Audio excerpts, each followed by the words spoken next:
Igbo Igbo, Igbo ndị ọma, Igbo njem ọnụ, Igbo na-atọ m ụtọ, ekene m ụnụ.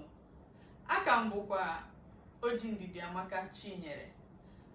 Igbo niile, n'ụbọchị nke taa enwere m ndị ọbịa, ụmụ okorobịa na-akwụ anwụrụ, ụmụ okoro agada na-abụ chọrọ wee bịa taa.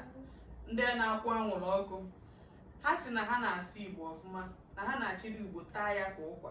Biko ka unu soro m geri ka anyị niile ga-eyawa ihe mara ma ihe ha kwuru ọka o si ha na-eme ihe ha kwuru. N'aka nne m, maazị, biko kọwaa onwe gị.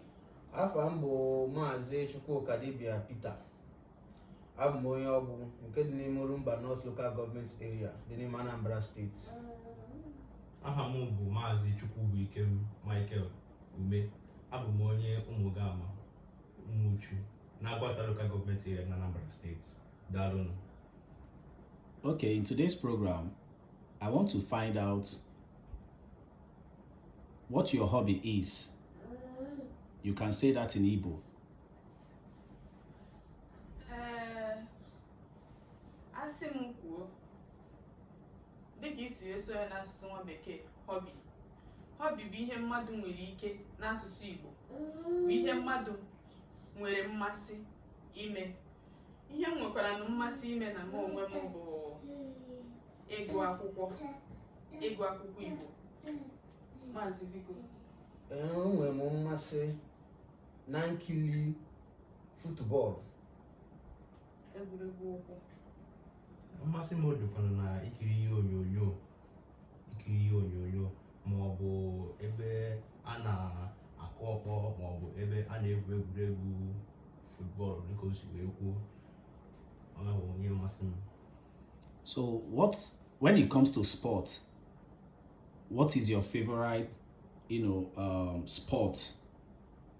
If I may ask you, you can say that in Igbo because we need people to understand what all these things being said in English is called in Igbo and how you can express it. Asị m kwuwe na nke ahụ, mma asị na ajụjụ nke mbụ ijuburu na nke mbụ ịkpọrọ hobby na nke ịkpọrọ sport bụ ajụjụ dị iche na-abụ ka ịjụrụ. Nke mbụ bụ ihe ị nwere mmasị ime. Nke abụọ bụ sport, bụ egwuregwu ị na-emekarị mgbe ị chọrọ ije gwuo egwuregwu. Isi m kwuo na nke ahụ, egwuregwu m na-enwekarị na-amasị m nke ukwuu ime bụ ịgba egwu. Egwuregwu na-amasị m nke ukwuu bụ ịgba ọsọ ka m na-emekarị oge dum. Egwuregwu na-amasịkwa m bụ ịgba bọọlụ. Oge ụfọdụ ọ na-abụkwa ihe egwuregwu eletrọnik akpọrọ game. Okay, now when it comes to in Igbo land, there is what they call cultural display or cultural dance, as it's being said in English. Can you tell me in your various village, what are your various culture like? And what is your village where you came from? What are they known with their culture? N'aka nke ahụ, ebe nsi, ebe amụmamụ bụ Arọ Ndị Izọgụ nke dị n'Imo steeti, nọ n'ime lokal gọọmenti akpọrọ Ide-Atọ North. N'Arọ Ndị Izọgụ, ihe eji wee mara anyị ebe ahụ ime mmọnwụ. Ịchọba ndị na-eme mmọnwụ, ịkpọbe ha Arọ Ndị Izọgụ, onwebeghị ebe ije, ịma ha aha akwa. Arọ Ndị Izọgụ, ha nwere mmọnwụ, enweghị idu ha enweghị. Ha nwere mmọnwụ ikwu niile, ma ọjị ọnụ, ma mgbadike, ma nke na-achụ ọsọ, ma nwa abụrụcha. O jiri eju bara ime mmọnwụ ka eji maa Arọ Ndị Izọgụ. Abịa dịka nwanne m nwaanyị si wee kwuo, ime mmọnwụ dịka ihe jikọtara Igbo niile, mana m ekwu ibe ndị be anyị kacha wee na-eme ọfụma nke mmasị na ndị be anyị bụ ụzọ ntenkwụ. ndị be anyị na-etete ndị ọgbụ eji nkwụ wee malụ ndị ọgbụ ma ngwọ ma nkwụ elu daalụ. Ihe ha kwuru dịkwa mma. Asụsụ Igbo dị oke. Asụsụ Igbo dị mma nnọọ. Ndị Igbo niile na-ete nkwụ, ndị Igbo niile na-eti mmọnwụ, mana abụkwa enwere eji mara ndị Igbo, eji maracha ndị Igbo ebe niile. Ọ bụ gịnị? Ịzụ afịa. Ndị Igbo na-azụkwa ya ọfụma, ndị be anyị na-azụkwa afịa ọfụma. Gaa ogologo Ọnịcha niile, ogologo afịa ka anyị na-azụ. Daalụ. Okay, when it comes to, you guys have actually spoken well, and I believe that the audience, will learn from you whatever you people have said, regarding to your culture. I have some few questions that I would like to ask you guys in English, and I would like you guys to respond back based on your best of knowledge in Igbo. What is broom being called in Igbo? Azịza ka anyị na-akpọkwa ya. When someone wants to say, I am hungry, in Igbo. Agụụ na-agụ m. Agụrụ na-agụ m. Nke a dị Igbo ezugbe. Machete. Machete na be anyị na-akpọ ya ogbu adani. N'arọ ndị Izo bụkwara ya ogbu adani. Ọkwa mma, nnekwu mma ka anyị na-akpọ ebe anyị, nnekwu mma. Otu ife afọ, nnekwu mma, ọ bụ ya na-akpọ ya na be anyị. And the second question is gorilla. Gorilla bụ ọzọdịmgba. Akwa ọzọ ka anyị na-akpọ ya na be anyị. Ha zụtara ihe ha zara. Midnight. Midnight, anyị na-akpọ ya nderi abalị. Anyị na-akpọ ya nderi ime abalị ma ọ bụ ime abalị. Anyị na-akpọ ya nderi ma ọ bụ ime abalị. Leopard. Anyị na-akpọ ya agụụ. Nke ahụ echetechekwa m ihe anyị na-akpọ ya, mana ọ dịkwa ka agụ owu ahụ. Owuru. Agụ owuru. Agụ owu bụ afọ ejimara ya. Agụ owu bụ afọ ejimara ya. Cat. Anyị na-akpọ ya busu. Anyị na-akpọ ya nwaorogbo. Anyị na-akpọ ya busu.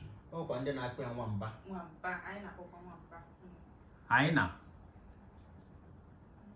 Anyị na-akpọ ya edi. Anyị na-akpọ ya edi. Edi abalị. Anyị na-akpọ ya edi abalị. Ma ọ bụ nkịta ọhịa. Ma ọ bụ nkịta ọhịa. Ọ dị ka nkịta. Maka ọ tụrụ agwa bịa. Ya, ọ dị ka nkịta. Dog. Ọbọgwụ. Bushfowl. Bushfowl kwesịrị ịwụ ọkwa. Echetechashikwa m nke a. Bushfowl bụ ọkwa. Dry corn. Anyị na-akpọ ya akpa mkpọkịrị. Ọka mkpọ bụ ihe anyị na-akpọ ya. Ọ dị nnọọ ka mụ na-aga na-ekwu ofu ihe. Pọpọ. Anyị na-akpọ ya ọbọgwụ. Ọ bụla ọbọgwụ. Anyị na-akpọ ya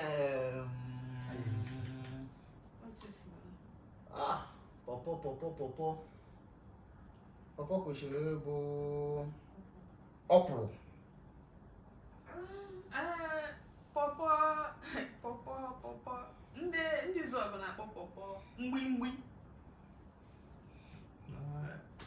Nke bụ eziokwu bụ na ya bụ izizi a na-ajụ m ajụjụ gbasara ihe bụ pọpọ n'asụsụ Igbo. Ọ na-adị mma n'ụdịrị ọnọdụ a ka eji amụta ihe.